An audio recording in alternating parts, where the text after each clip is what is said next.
नमस्कार दोस्तों, crescent education classes में आप सभी का स्वागत है। कैसे हैं आप सभी लोग? उम्मीद करते हैं सभी लोग स्वस्थ हैं और अच्छी तैयारी आपकी चल रही होगी। उत्तराखंड एलटी की 30 जून को आपका एग्ज़ाम है दोस्तों, काफ़ी कम समय रह गया है। हमारी विशेष सीरीज़ दोस्तों चल रही है, आई होप कि आपको फ़ायदा पहुँचा रही होगी। फर्स्ट पार्ट यानी कि शैक्षिक अभिवृत्ति की दोस्तों हमने विशेष सीरीज़ दोस्तों चला रखी है, जिसमें हम आपको दोस्तों टॉपिक वाइज कंटेंट प्रोवाइड करवा रहे हैं। रेगुलर दोस्तों आपके लिए क्लासेस लेकर आ रहे हैं। ये क्लासेस दोस्तों काफ़ी वैल्यूबल है। आज हम दोस्तों इसका पार्ट नंबर 28 लेकर आए हैं, जिसमें दोस्तों आज हम जानेंगे शिक्षा का आधुनिकरण, वैश्वीकरण, निजीकरण और सार्वभौमिकरण, यानी कि modernisation of education, globalisation, privatisation and universalisation. तो अभी तक दोस्तों आपने अगर 27 क्लासेस नहीं देख ली तो जरूर देख लेना, 1 बाय 1 करके। आपको दोस्तों बहुत फायदा मिलने वाला है। आगामी उत्तराखंड एलटी एग्जाम और अन्य एग्जाम में भी दोस्तों आपको इसके जरूर फायदे मिलेंगे। इसके अलावा आप दोस्तों हमारे टेलीग्राम चैनल को भी जरूर ज्वाइन कर ले, लिंक अबाउट सेक्शन में दिया गया है। वहां पर आपको हमारी क्लास की रेगुलर अपडेट्स देखने को मिल जाएगी, एमसीक्यू देखने को मिल जाएंगे, मॉक टेस्ट चाहिए तो वो भी मिल जाएंगे, नोट्स चाहिए तो वो भी आपको मिल जाएंगे। तो चलिए दोस्तों आज की क्लास को शुरू करेंगे। तो दोस्तों आज हम पढ़ने वाले हैं शिक्षा में आधुनिकरण के बारे में। सबसे पहले दोस्तों जानेंगे कि भैया आधुनिकरण यानी कि मॉडर्नाइजेशन क्या होता है। देखिए दोस्तों, मनुष्य एक प्रगतिशील प्राणी है जो कि निरंतर प्रगति करता रहता है, लेकिन भिन्न भिन्न क्षेत्रों में संसार के दोस्तों मनुष्य की जो प्रगति की गति है वो भी दोस्तों डिफरेंट है। और कुछ लोग तीव्र गति से प्रगति कर रहे हैं, कुछ लोग थोड़ा मंद गति से प्रगति कर रहे हैं। जब हम 19वीं शताब्दी की दोस्तों बात करते हैं तो वहाँ पर फ्रांस था, जर्मनी, अमेरिका, जापान, यहाँ पर दोस्तों विज्ञान और तकनीकी के क्षेत्र में काफ़ी अधिक विकास हुआ और इससे इन्होंने इसका जो प्रयोग है अपने उद्योगों में किया और जिससे वहाँ पर औद्योगिक क्रांति आई। और औद्योगिक क्रांति आने से दोस्तों यहाँ पर इन देशों में आर्थिक विकास बहुत तेजी से बढ़ा, यानी कि इनका जो आर्थिक विकास है वो काफ़ी तेजी से हुआ और इस कारण से इन देशों का जो जीवन स्तर है वो ऊंचा हुआ और ये दोस्तों विकसित देश बने। अब अन्य राष्ट्रों ने भी इन देशों के विज्ञान और तकनीकी को सीखने का प्रयास किया और इनका प्रयोग किया और अपने देशों का औद्योगिक विकास किया, जिससे कि वे अपने जीवन स्तर को ऊंचा उठा सके। तो जो उस समय के जो दोस्तों विद्वान थे, उन्होंने इसी प्रक्रिया को आधुनिकरण का नाम दिया। यानी कि उस समय पर जो आधुनिकरण था उसका तात्पर्य विज्ञान और तकनीकी के प्रयोग से था। विज्ञान और तकनीकी के प्रयोग से राष्ट्र का आर्थिक विकास करना है। तो उस समय पर दोस्तों जो ये शिक्षा आयोग कोठारी कमीशन की दोस्तों ये डेफिनेशन दी गई थी जो कि मॉडर्नाइजेशन को बताती है। तो किसी राष्ट्र के आधुनिकरण से तात्पर्य विज्ञान एवं तकनीकी के प्रयोग से उस राष्ट्र के आर्थिक विकास करने और जनसाधारण के जीवन स्तर को ऊंचा उठाने से है। यानी कि modernisation of a nation means economic development of the nation through the use of science and technology and raising the standard of living of the common people। परंतु दोस्तों आज के समय पर जब हम आधुनिकरण की बात करते हैं तो ये दोस्तों इसका जो रूप है वो काफ़ी व्यापक है, काफ़ी ब्रॉड सेंस में है। जैसे कि आप कृषि का आधुनिकरण की बात करें, उद्योगों के आधुनिकरण की बात करें, इसके अलावा जनसंचार के आधुनिकरण की हम बात करते हैं, प्रशासन का आधुनिकरण। इसके अलावा दोस्तों कई सारे आयाम में आधुनिकरण दोस्तों अब काफ़ी ब्रॉड हो चुका है, केवल विज्ञान और तकनीकी तक ही इसके प्रयोग में सीमित नहीं रह गया। तो आज के संदर्भ में अगर मैं आधुनिकरण यानी कि मॉडर्नाइजेशन की बात करूं तो किसी राष्ट्र के आधुनिकरण से तात्पर्य देश विदेश की अद्यतन वैज्ञानिक खोजों, वैज्ञानिक तकनीकी, प्रबंध तकनीकी के प्रयोग से औद्योगिक विकास करने, आर्थिक विकास करने, विभिन्न कार्य क्षेत्रों की क्षमता बढ़ाने और इन सब से जनसाधारण के जीवन स्तर को ऊंचा उठाने से होता है। तो आज के समय पे दोस्तों अगर आप किसी नेशन के मॉडर्नाइजेशन की बात करते हैं तो use of latest scientific discovery, scientific technology, management techniques in India and abroad for industrial development, economical development, increase in capacity of various work areas and above all raising the standard of living of the common people। यानी कि आपके जनसाधारण के जीवन स्तर को ऊंचा उठाने के लिए आप विभिन्न आयामों में आधुनिकरण को लेकर आए हैं। चाहे आप कृषि की बात करें, चाहे आप प्रबंध तकनीकी की बात करें, इससे उद्योगों का भी विकास होगा, आर्थिक विकास भी होगा। तो विभिन्न कार्य क्षेत्रों में क्षमता बढ़ाने से जीवन स्तर ऊंचा होगा। इसी को आज के संदर्भ में आधुनिकरण लिया जाता है। अब दोस्तों कुछ इंपॉर्टेंट एस्पेक्ट जानेंगे आधुनिकरण के। अब देखिए कुछ जो विद्वान है दोस्तों, सभी नए परिवर्तनों को आधुनिकरण की संज्ञा देते हैं, यानी कि मॉडर्नाइजेशन हो रहा है। लेकिन सभी परिवर्तन दोस्तों आधुनिकरण की सीमा में नहीं आते हैं। केवल विज्ञान के प्रयोग से होने वाले परिवर्तन ही इस सीमा के अंतर्गत आते हैं। जैसे कि अगर मैं वर्तमान भारतीय समाज में जातीय छुआछूत कम हुई है, संयुक्त परिवार के स्थान पर एकाकी परिवार की व्यवस्था बढ़ी है, पुरुष और स्त्री का भेद कम हुआ है, लड़कियां बाल कटाने लग गई हैं, लड़के बाल बढ़ाने लगे हैं, इस तरह के दोस्तों जो परिवर्तन है वो सामाजिक परिवर्तन की श्रेणी में आते हैं, ये आधुनिकरण की श्रेणी में नहीं आते। तो हमारे समाज में जो जो परिवर्तन हो रहे हैं वो आपके सामाजिक परिवर्तन दोस्तों यहाँ पर कहलाते हैं। ठीक है, इसी तरह से वर्तमान में भारत में पाश्चात्य संस्कृति का प्रभाव बढ़ रहा है, यानी कि वेस्टर्न कल्चर लगातार हमारे सोसाइटी में आ रहा है।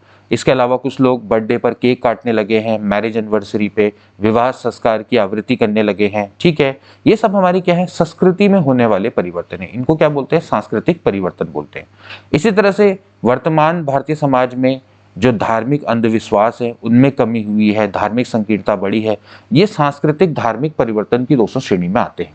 इनको हम आधुनिकरण नहीं कह सकते। ठीक है, इसी तरह से अगर भारतीय समाज में आर्थिक शोषण कम हुआ है, उद्योगों में मजदूरों की भागीदारी बढ़ी हुई है, बालकों से किया जा रहा काम कराना यानी कि बाल श्रम समाप्त हुआ है, ये सभी दोस्तों आर्थिक परिवर्तन की श्रेणी में आते हैं। ठीक है, इसी तरह से राजनीतिक क्षेत्र में परतंत्रता, राजतंत्र और अधिनायकवाद के स्थान पर स्वतंत्रता और लोकतंत्र की स्थापना हुई है। ये सभी दोस्तों आपके राजनीतिक परिवर्तन की श्रेणी में आते हैं। इसके अलावा कुछ लोग जैसे नगरीकरण, अर्बनाइजेशन, प्राइवेटाइजेशन, उदारीकरण, लिबरलाइजेशन, भूमंडलीकरण, ग्लोबलाइजेशन, इसको भी आधुनिकरण की सीमा में लेते हैं। देखिए नगरीकरण आपका सामाजिक परिवर्तन के अंतर्गत आता है। ठीक है, जबकि निजीकरण, उदारीकरण और भूमंडलीकरण ये दोस्तों आपकी आर्थिक नीतियों के अंतर्गत आते हैं, ये आधुनिकरण की श्रेणी के अंतर्गत नहीं आते हैं। तो कुछ दोस्तों इंपॉर्टेंट चीजें हैं जिनको आपने समझना है कि कौन किस परिवर्तन के अंतर्गत आता है। अब दोस्तों हम बात करेंगे कि भाई भारत के जो आधुनिकरण है उसमें बाधक तत्व कौन है, एलिमेंट्स हिंडरिंग इंडियंस मॉडर्नाइजेशन, यानी कि भारत की आधुनिकरण में कौन कौन बाधा पहुंचा रहे हैं। देखिए सबसे पहले आवश्यक, अनिवार्य एवं निःशुल्क शिक्षा का अभाव। देखिए हमने अनिवार्य निःशुल्क शिक्षा तो करी है 1 से लेकर 8 तक के बच्चों के लिए, लेकिन इसको दोस्तों हमने सर्वसुलभ नहीं करवा पाए, यानी कि lack of necessary compulsory and free education. अनिवार्य निःशुल्क शिक्षा के संबंध में प्रावधान तो किए गए हैं, लेकिन इसको व्यवहारिक रूप से सर्वसुलभ दोस्तों नहीं करवा पाया है। तो इस कारण से भी दोस्तों आधुनिकरण नहीं हो पा रहा है। ठीक है, तो हमारे देश में जनता का जब तक वैज्ञानिक दृष्टिकोण तब तक पैदा नहीं होगा, तब तक आधुनिकरण की प्रक्रिया को दोस्तों हम गति नहीं दे सकते। तो अनिवार्य एवं निःशुल्क शिक्षा का अभाव। इसके बाद विज्ञान, तकनीकी और प्रबंध शिक्षा का निम्न स्तर है, यानी कि low level of science, technology and management education. तो विज्ञान, तकनीक और प्रबंध शिक्षा का प्रसार तो काफ़ी किया गया है, लेकिन इसके उन्नयन पर पर्याप्त ध्यान नहीं दिया गया है, इसलिए जो इनका स्टैंडर्ड है दोस्तों काफ़ी लो है। इसके अलावा आर्थिक विपन्नता, इकोनॉमिक डिस्ट्रीब्यूशन। अब आर्थिक विपन्नता, हमारे देश आर्थिक दृष्टि से निर्धन देश है और आप देख सकते हैं कि आर्थिक विपन्नता के चलते ही जो आधुनिकरण है वो नहीं हो पा रहा है। ये दोस्तों आधुनिकरण में सबसे बड़ा बाधक तत्व है। ठीक है, इसके बाद प्राकृतिक संसाधनों की कमी। प्राकृतिक संसाधनों की कमी भी दोस्तों एक बहुत बड़ा कारण है। कई सारी जो चीज़ें हैं हमें बाहर से आयात करनी पड़ती है, जैसे तेल, डीजल, पेट्रोल हमें भारी मात्रा में आयात करना पड़ता है, तो जिससे कि हमारी अर्थव्यवस्था को काफ़ी बुरा इफेक्ट पड़ता है। ठीक है, और हम उस गति से विकास नहीं कर पाते जिस गति से हमें विकास करना होता है। इसके अलावा मानव संसाधन का निम्न स्तर। हालांकि मानव संसाधन हमारे पास काफ़ी है, लेकिन उच्च स्तर के मानव संसाधन की हमारे पास कमी है, यानी कि जो हाई क्वालिटी के जैसे वैज्ञानिक है, टेक्नीशियन है, प्रशासक है, इनकी दोस्तों आवश्यकता है। अब ये कोई निकलते भी तो ज़्यादातर विदेश में चले जाते हैं। ठीक है, इसके अलावा जनसंख्या विस्फोट, ये दोस्तों सबसे बड़ा कारण है जिसके कारण से आधुनिकरण नहीं हो पा रहा है, क्योंकि जिस तरह से जनसंख्या है, उन जनसंख्या जितनी बढ़ती चली जा रही है, उन सभी जनसंख्याओं को या उतने सभी लोगों को शिक्षित करना, उनमें वैज्ञानिक दृष्टिकोण का विकास करना, आधुनिकरण करना, या एक तरह से देश के संसाधनों का उनको उपयोग करवाना, तो ये दोस्तों अपने आप में एक बहुत बड़ी चीज़ है। तो ये भी दोस्तों नहीं हो पा रहा। तो जनसंख्या विस्फोट भी सबसे बड़ा कारण है। इसी के कारण दोस्तों आर्थिक विपन्नता भी आ रही है और हमारा देश जो है वो गरीबी की ओर को बढ़ रहा है। ठीक है, इसके अलावा जनसंख्या की दृष्टि से अगर देखा जाए, ठीक है, जनसंख्या विस्फोट है, जनसंख्या दृष्टि, ठीक है। इसके अलावा निष्ठा और ईमानदारी की कमी। आधुनिकरण में सबसे इम्पोर्टेंट क्या है दोस्तों कि ये जो हम यहाँ पर निष्ठा और ईमानदारी से काम करें, लेकिन इस समय पर सबसे ज़्यादा भ्रष्टाचार व्याप्त है। ठीक है, बड़े बड़े जो अफसर हैं उनमें भ्रष्टाचार व्याप्त है, नेताओं में भ्रष्टाचार व्याप्त है, जिस कारण से आर्थिक विपन्नता आ रही है और आर्थिक विपन्नता के कारण भी जो भारत का आधुनिकरण है उसको गति नहीं मिल पा रही है। इसके बाद अब हम बात करेंगे भारत में आधुनिकरण की प्रक्रिया को गति प्रदान करने के उपाय। तो देखिए सबसे पहले वही उपाय होंगे दोस्तों, जो कमी है, जो कि बाधक तत्व हैं, उनको सही किया जाए। सबसे पहले तो अनिवार्य निःशुल्क शिक्षा की व्यवस्था दोस्तों की जानी चाहिए। जितना हो सके आज के संदर्भ में दोस्तों अनिवार्य निःशुल्क शिक्षा की व्यवस्था की जानी चाहिए। यहाँ पर वैज्ञानिक दृष्टिकोण को विकसित करना आवश्यक है। उच्च कोटि की विज्ञान, तकनीकी और प्रबंध शिक्षा की व्यवस्था की जानी चाहिए। इसको जितना शिक्षा को व्यवस्थित करेंगे उतना ही आधुनिकरण होगा। आर्थिक विकास की गति, आर्थिक विकास को दोस्तों गति देने की आवश्यकता है। औद्योगिकरण इस समय पर सबसे इम्पोर्टेंट है। औद्योगिकरण और आधुनिकरण ये दोस्तों एक बहुत बड़े एस्पेक्ट है जो कि आपस में एक दूसरे पर निर्भर करते हैं। तो देश के आर्थिक विकास के लिए औद्योगिकरण और आर्थिक विकास बहुत इंपॉर्टेंट है। ठीक है, ये दोनों आपस में दोस्तों क्या है, रिलेटेड है। ठीक है, इसके अलावा प्राकृतिक संसाधनों की खोज। तो प्राकृतिक संसाधनों की खोज दोस्तों हमारे देश में होना बहुत जरूरी है और ये हमारे आधुनिकरण में सहायता करेगा। इसके अलावा उच्च कोटि के मानव संसाधन का निर्माण। तो उच्च कोटि के जो मानव संसाधन है उनका निर्माण किया जाना बहुत जरूरी है। शिक्षा के स्तर को बढ़ाया जाना जरूरी है। उच्च स्तर पर विज्ञान, तकनीकी और प्रशासन की शिक्षा के स्तर को उठाया जाना जरूरी है, जिससे कि हाई क्वालिटी के जो लोग हैं वो निकले और आगे राष्ट्र निर्माण में सहयोग करें, राष्ट्र के आधुनिकरण में सहयोग करें।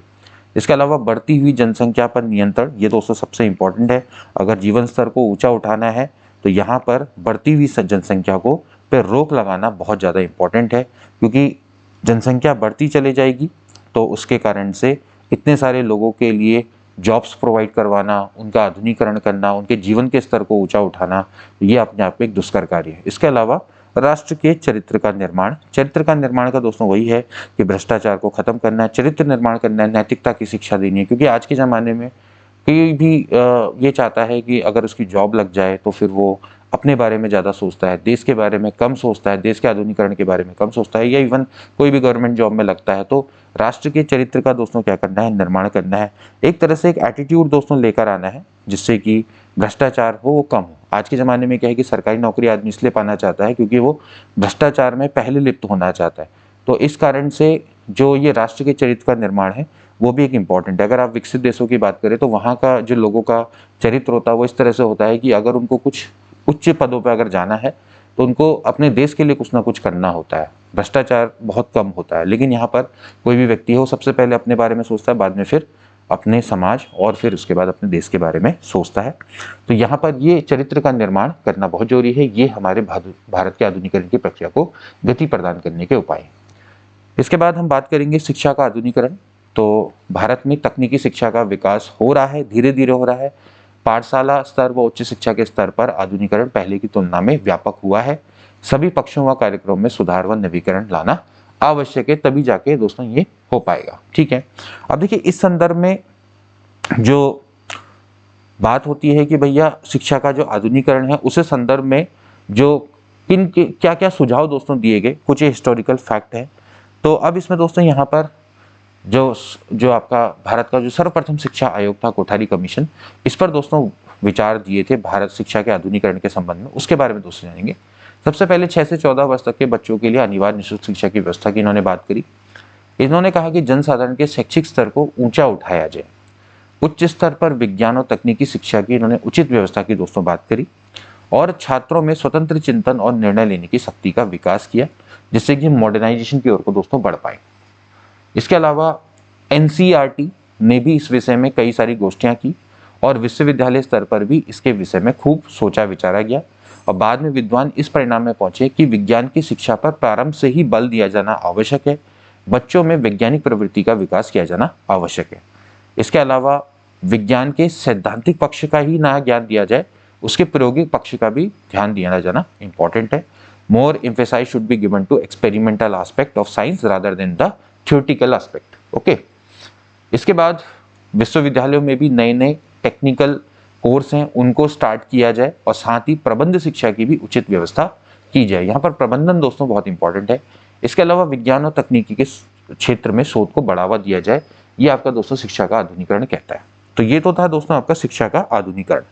अब दोस्तों हम बात करेंगे वैश्वीकरण के बारे में, यानी कि ग्लोबलाइजेशन। ठीक है, वैश्वीकरण उस विश्वव्यापी प्रवृत्ति का नाम है जिसने पिछले कुछ वर्षों से पूरी दुनिया के जनजीवन को प्रभावित किया है। इसे हम भूमंडलीकरण के नाम से भी दोस्तों जानते हैं। तो ग्लोबलाइजेशन क्या है दोस्तों? एक तरह से it is you can say जो अफेक्ट करता है दोस्तों पीपल को। ठीक है, पूरे दुनिया के जनजीवन को दोस्तों इसने पूरी तरह से प्रभावित किया है। तो आप इसको बेसिकली ये कह सकते हैं कि दुनिया के एक चीज में कोई अगर चीज हो रही है तो उसका पूरा प्रसार होना दूसरे देश तक में, इसको हम वैश्वीकरण के नाम से दोस्तों जानते हैं। कोई चीज है, कोई टेक्नोलॉजी अगर हमारे देश में विकसित हुई है तो उसका जो प्रचार और प्रसार है वो पूरे अन्य देशों में तक हो जाना, उसको हम ग्लोबलाइजेशन की संज्ञा का नाम लेते हैं।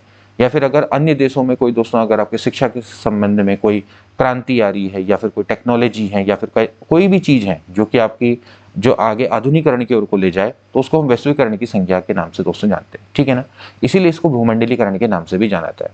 इसमें बेसिकली इसका जो मूल मंत्र है दोस्तों वो है फ्री मार्केट। ठीक है, तो basic mantra of globalisation is free market. ठीक है, तो वैश्वीकरण का अर्थ क्या है दोस्तों?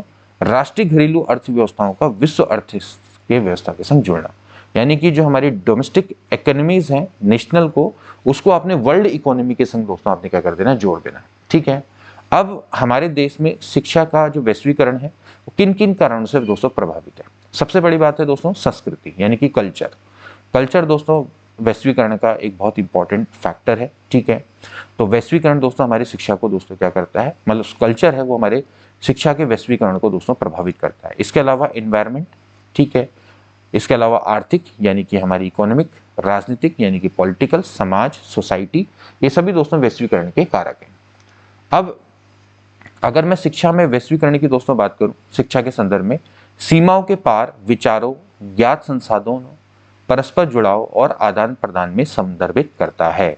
तो शिक्षा का ग्लोबलाइजेशन मतलब सिंपल सी बात है कि सीमाओं के पार, यानी कि आपकी देश की सीमाओं के पार ज्ञात संसाधनों के परस्पर जुड़ाव, यानी कि जितने भी नॉन रिसोर्सेज हैं उनको आपने क्या करना है, उनको इंटरकनेक्ट करना है, आदान प्रदान करना है उन सब चीज़ों का। ठीक है, जितने भी संसाधन आपको मिल रहे हैं या जितनी भी आपको टेक्नोलॉजी के बारे में आपको जानकारी हो रही है तो उनके बारे में आपने एक दूसरे को आदान प्रदान जानकारी देनी है। ठीक है, दुनिया भर में शिक्षा प्रणालियों में एकीकरण की सुविधा इसने प्रदान की है, सहयोग, नवाचार और सर्वोत्तम प्रयासों को साझा करने में सक्षम बनाया है। इसी को हम ग्लोबलाइजेशन ऑफ एजुकेशन बोलते हैं। ठीक है, अब यहाँ पर बात करेंगे कि भाई वैश्वीकरण की शिक्षा पर सकारात्मक प्रभाव क्या क्या पड़े। देखिए, वैश्वीकरण के कारण आज की शिक्षा के क्षेत्र में क्रांति आई है, जिसके कारण नई नई शैक्षिक तकनीकियों का शिक्षा में समावेश किया गया है। जैसे कि यहाँ पर पहले कभी व्याख्यान विधि के द्वारा ही प्रयोग होता था और निश्चित पाठ्यक्रम पढ़ाया जाता था। अब आज के समय पे जैसे कि विदेशों में दोस्तों प्रोजेक्ट विधि आई, वीडियो कॉन्फ्रेंसिंग आई, ठीक है, प्रश्नोत्तर विधि, प्रदर्शन विधि आदि के आधार पर दोस्तों फिर यहाँ पर भी शिक्षा में वो चीज़ अमल में लाई जाने लगी। तो इसी को दोस्तों क्या बोलते हैं, ग्लोबलाइजेशन है। भाई प्रोजेक्ट विधि है वो इंडिया में तो विकसित नहीं हुई, लेकिन क्या है कि बाहर विकसित हुई, तो वहाँ से ये चीज़ क्या हुई, इन चीज़ों का आदान प्रदान हुआ। तो एक तरह से इसी को हम क्या बोलेंगे, ग्लोबलाइजेशन बोलेंगे। आज शिक्षा के क्षेत्र में बिना बोझ के शिक्षा, निर्मितवाद, अभिसंज्ञानवाद, ये सारे के सारे कॉन्सेप्ट दोस्तों उभर रहे हैं। तो ये किसका कारण है दोस्तों, ये ग्लोबलाइजेशन का कारण है। ठीक है ना, मतलब कि वैश्वीकरण के शिक्षा पे ये प्रभाव पड़े। इसके अलावा और क्या क्या है, मानवता का व्यापक स्वरूप प्रस्तुत करने में दोस्तों सहायक है, संस्कृति का एकीकरण हुआ है। इसके अलावा पर्सनैलिटी डेवलपमेंट में दोस्तों सहायक है, शैक्षिक अवसरों की उपलब्धता दोस्तों बढ़ी है, शोध में सहायक है। इसके अलावा इसके कारण हम आधुनिकरण की ओर को अग्रसर हो रहे हैं, सहयोग, सहकारिता और साझेदारी का भाव इसमें विकसित होता है, एकात्मता की ओर को बढ़ने में सहायक है, यूनिटी की ओर को बढ़ रहे हैं। इसके अलावा नवीन पद्धतियों, नवाचारों को परिचित कराने में सहायक है, यानी कि helpful in introducing new method and innovation. इसके अलावा शिक्षकों को भी विषय विशेषज्ञों के संपर्क में आने के अवसर दोस्तों इसमें मिलते हैं, विश्व की सर्वश्रेष्ठ शिक्षण संस्थाओं के संपर्क में आने के अवसर मिलते हैं, समय की मांग के अनुसार शिक्षण नीतियों में भी बदलाव के लिए यहां से हमें प्रेरणा मिलती है। अब बात करेंगे दोस्तों शिक्षा के निजीकरण के बारे में, यानी कि प्राइवेटाइजेशन ऑफ एजुकेशन। प्राइवेटाइजेशन का दोस्तों अर्थ क्या है कि सेवाओं के राज्य के स्वामित्व से निजी कंपनियों के स्वामित्व में स्थानांतरण। ठीक है, मतलब कि जो हमारे राज्य के अंडर में जो कंपनियां थी उनको आपने निजी कंपनियों को आपने दे दिया, यानी कि जो राज्य के अंडर में आती थी कंपनियां आपने उसको प्राइवेट कंपनियों को दोस्तों दे दिया है, तो उसको हम क्या बोलते हैं, निजीकरण बोलते हैं, यानी कि प्राइवेटाइजेशन बोलते हैं। ठीक है, अब शिक्षा प्रणाली के कुछ पहलुओं में निजीकरण के माध्यम से निजी कंपनियों को हस्तांतरित कर दिया गया है। तो शिक्षा प्रणाली ऐतिहासिक रूप से राज्य द्वारा करदाताओं के धन की सहायता से चलाया जाता रहा है।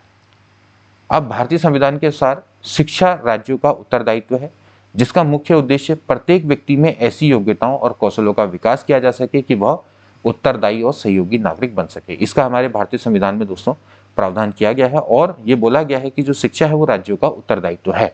अब वर्तमान समय में क्या हो रहा है कि शिक्षा के क्षेत्र में व्याप्त अव्यवस्था, गुणवत्ता के मद्देनजर शिक्षा का निजीकरण किया जा रहा है, क्योंकि देखिए कभी कभार संसाधनों की कमी होती है, चाहे हम राज्य की बात करें या फिर मैनेजमेंट की हम बात करें, तो इसलिए क्या है कि शिक्षा का निजीकरण किया जा रहा है। जो शिक्षा है वो राज्य से हटाकर प्राइवेट के हाथ में सौंपा जा रहा है, जिससे कि गुणवत्तापूर्वक शिक्षा दी जा सके, अव्यवस्था है उसको मैनेज किया जा सके। क्योंकि आपने देखा है कि दोस्तों सरकारी स्कूलों की क्या हालत है कंपेयर टू प्राइवेट स्कूल। सो आज पूर्व प्राथमिक, प्राथमिक और निजी शिक्षा संस्थाओं के संग अनेक निजी महाविद्यालय और विश्वविद्यालय खोले जा रहे हैं।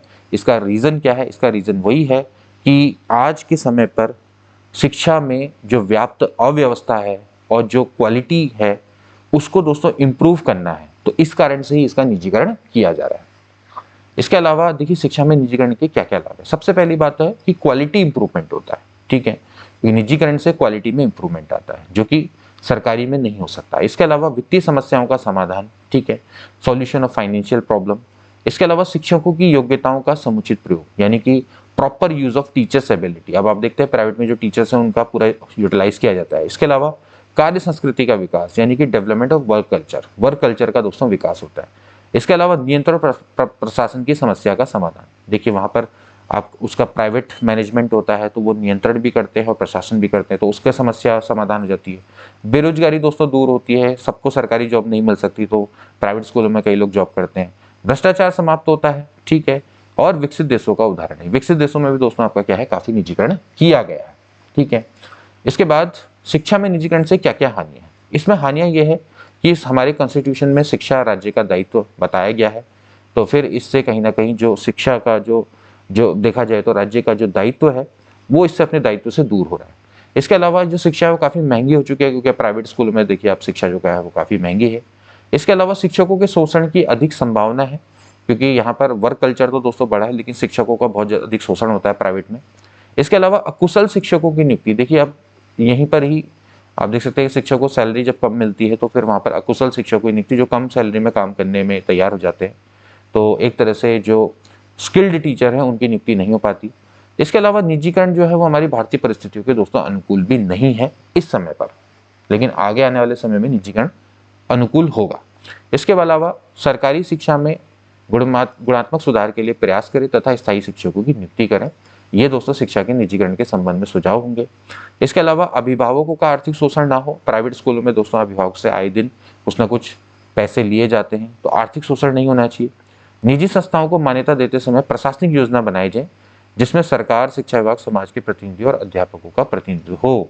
जब आप निजी इंस्टीट्यूशन को जब भी आप मान्यता देते हैं तो उस समय पर आपको कुछ एडमिनिस्ट्रेटिव प्लान ऐसे बनाए जाने चाहिए जिसमें सरकार इंक्लूड हो, शिक्षा विभाग इंक्लूड हो, समाज के जो आपके प्रतिनिधि हैं, इसके अलावा जो टीचर्स हैं वो सब के सब इसमें प्रेजेंट होने चाहिए।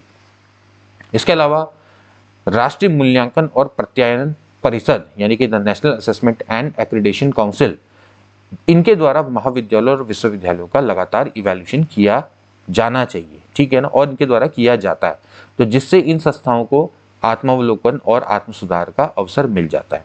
और गुणात्मक सुधार की दृष्टि से इस प्रकार की जांच व्यवस्था शिक्षा के सभी स्तरों पर की जानी चाहिए।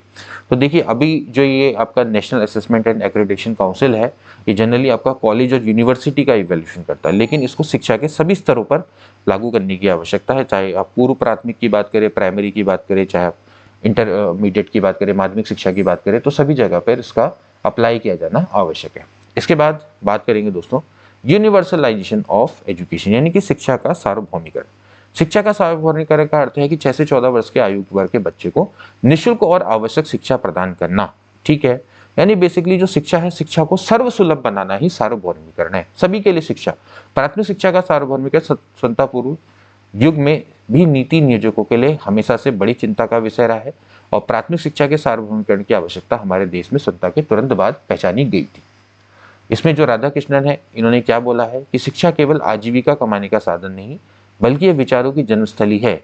यहाँ न केवल नागरिक का विद्यालय है बल्कि आध्यात्मिक जीवन में प्रवेश का मार्ग है। मनुष्य अपनी आत्मा और सत्य खोज के लिए इसमें प्रशिक्षण लेता है। तो दोस्तों ये कुछ आपके कथन है। इसके अलावा एस.एन. मुखर्जी हैं, वो ये मानते हैं शिक्षा की सरकारी मशीनरी ने कुछ तीव्र गति हो काम शुरू कर दिया है, परंतु अभी बहुत से प्रयत्नों की आवश्यकता है। इसे नागरिकों की अनिवार्य शिक्षा के संग जोड़ा जाए। तो शिक्षा का सार्वभौमिकरण बेसिकली दोस्तों क्या है कि आपको निःशुल्क एवं अनिवार्य शिक्षा उपलब्ध कराना है। सार्वभौमिकरण का मतलब है सभी को शिक्षा को उपलब्ध करवानी है। ठीक है, जेपी नायक है प्रारंभिक शिक्षा की प्रगति पूर्ण देश के सामाजिक, आर्थिक और सामान्य विकास का सूचक है। तो ये भी दोस्तों आपके प्रारंभिक शिक्षा को महत्वपूर्ण मानते हैं और उसको सबको सुलभ कराना इंपॉर्टेंट मानते हैं। इसके अलावा एस चक्रवर्ती बोलते हैं सामाजिक पुनर्निर्माण की दृष्टि से जिसके लिए देश की प्रतिबद्धता है, प्राथमिक शिक्षा के सार्वभौमिक की समस्या का निसंदेह निर्णयात्मक महत्व है। अब सार्वभौमिकरण शिक्षा के क्या क्या उद्देश्य हैं? सबसे पहले बालक की शारीरिक, बौद्धिक और मानसिक विकास करना। बालक का नैतिक और चारित्रिक विकास होता है, इससे सांस्कृतिक विकास होता है, सामाजिक कुशलता का दोस्तों विकास होता है। इसके अलावा बालकों के व्यक्तित्व का सर्वांगीण विकास होता है, उसके अंदर विवेकपूर्ण निर्णय क्षमता का विकास होता है। इसके अलावा सामाजिक समायोजन कौशलता का इसमें विकास होता है। अब इसका महत्व क्या क्या है दोस्तों? सबसे पहली बात है साक्षरता की जो दर है दोस्तों उसमें विस्तार होता है, हॉरिजॉन्टल एक्सपेंशन ऑफ लिटरेसी। इसके अलावा दैनिक जीवन की आवश्यकताओं की पूर्ति होती है, क्योंकि आप 1 से लेकर 8 तक की शिक्षा अगर आप कर रहे हैं तो जो आपकी दैनिक जीवन की आवश्यकता उनकी आप पूर्ति कर पाएंगे। सेल्फ एजुकेशन में दोस्तों हेल्प करती है, व्यक्तित्व का आपके विकास करती है, सफल जनतंत्र का निर्माण होता है, बिल्डिंग ऑफ सक्सेसफुल डेमोक्रेसी। आपके अंदर पॉलिटिकल अवेयरनेस आती है, राजनीतिक जागरूकता आती है, सामाजिक समानता में भी अभिवृद्धि होती है। तो ये दोस्तों आपके शिक्षा का आधुनिकरण, वैश्वीकरण, निजीकरण और सार्वभौमिकरण से संबंधित आपके कुछ विचार थे और इससे संबंधित आपकी क्लास। आई होप कि दोस्तों आपको क्लास अच्छी लगी होगी और आपको आगे जाके डेफिनेटली मदद करेगी। मिलेंगे नेक्स्ट क्लास में, तब तक के लिए take care and good bye.